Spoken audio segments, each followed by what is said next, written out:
क्यों गए इमाम अली मकाम करबला की तरफ?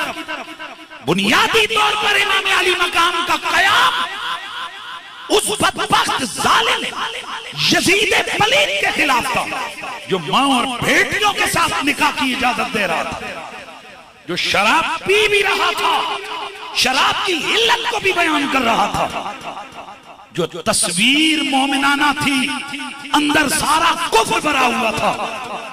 याद जाग के बैठे, ये वो निजासत थी, वो पलीदी थी जो रसूलुल्लाह की शरीयत की तस्वीर को मसख कर रही थी।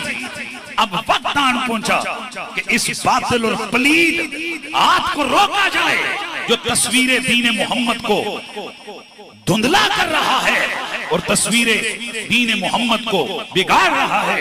इसलिए इमाम अली मकाम आपने कयाम फरमाया, और जब आप पर ये जंग मुसल्लत की गई तो फिर इमाम चाहते, जैसे उनको ऑफर किया गया था, भाई वो मदीने में सबसे पहले जो यजीद की तरफ से पैगाम आया था वो क्या आया था कि ठीक है जी, जितनी मर्जी आप चाहेंगे हम आपको नजराना पेश करेंगे। तवज्जो है,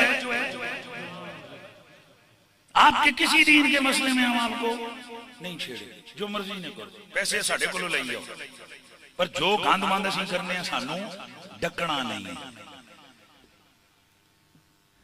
तो क्या इमाम अली मकाम से ज्यादा नशीन नहीं थे दरबार आलिया मदीना शरीफ के?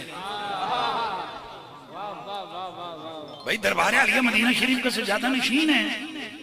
रकम खुली आ रही है, हाथ चूमने वाले हजारों लाखों मौजूद हैं, आगे पीछे फिरने वाले लाखों करोड़ों मौजूद हैं। उन्हें क्या लगे कि यार वक्त के ऐसे जालिम कुत्ते किस्म के हुक्मरानों से टकराएं। पता चला असल सज्जादा नशीनी ये नहीं होती बंदा गद्दी के साथ चपक के बैठ जाए।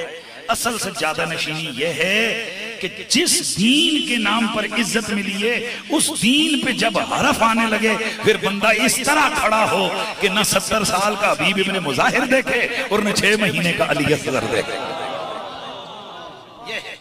ये है असल सज्जादा नशीनी।